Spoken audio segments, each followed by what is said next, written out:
మనం ఈ కాలేజ్ గురించి వార్తలు రాసాము. డీఈఓతో కూడా మాట్లాడే ప్రయత్నం చేశాము. అయినా కూడా ఏం చర్యలు తీసుకోలేదంట ఈ క్యాంపస్ పైన చూడండి. పిల్లలు ఫీజు కట్టలేదని బయట కూర్చోబెట్టారు వీళ్ళు. తూతూ మంత్రంగా విద్యాశాఖ అధికారుల విచారణ. అధికారుల తీరుపై మండిపడుతున్న విద్యార్థులు, తల్లిదండ్రులు. ఉన్నతాధికారులు స్పందించి చర్యలు తీసుకోవాలని డిమాండ్. మనం చెప్పినా కూడా వాళ్ళు ఏం పట్టించుకోవాలా. పిల్లల్ని ఫీజు కట్టలేదని బయట నుంచి పెట్టింది ఈ కాలేజ్ యాజమాన్యం. దానిపైన మనం ఒక ఆర్టికల్ రాసాం. ఎప్పుడు 18వ తేదీన ఫీజు కట్టకపోతే పరీక్షలు రాయనివని ఆర్టికల్ రాసాము.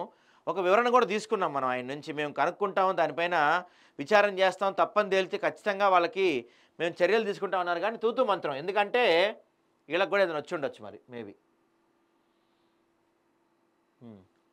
వెంటనే హిప్పో క్యాంపస్ స్కూల్కి వెళ్ళి విచారణ చేపట్టగా, మొదట మేము ఎలాంటి తప్పు చేయలేదు సార్, మాపై తప్పుడు ఆరోపణలు చేయడంతోనే పాత్రికేయులు అలా రాశారంటూ హిప్పో క్యాంపస్ యాజమాన్యం విద్యాశాఖ అధికారిని తప్పుదో పట్టించే ప్రయత్నం చేశారు.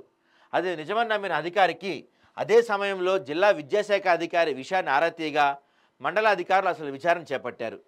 నేరుగా విద్యార్థులతో గోప్యంగా విచారిస్తే నిజమే సార్, మేము పాఠశాల ఫీజు కట్టలేదని ఆరు బయట కూర్చోబెట్టారు, చేసేదేమీ లేక అలానే కూర్చున్నామని జరిగిన విషయాన్ని కళ్ళకు కట్టినట్టు చెప్పారు.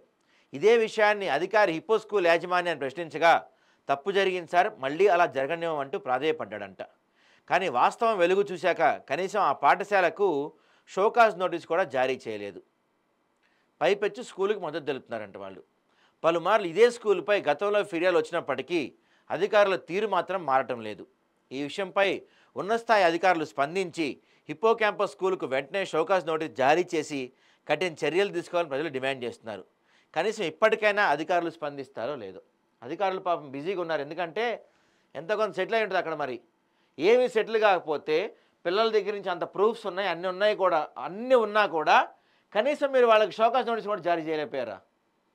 వాళ్ళంటే భయమా, భక్తే? మరి ఎందుకు మీరు నోటీస్ కూడా ఇవ్వలేకపోతున్నారు? సర్లే ఈసారి కానిద్దాం అనుకుంటున్నారా? గతంలో చాలా కంప్లైంట్స్ వచ్చాయంట కదా వాళ్ళ పైన.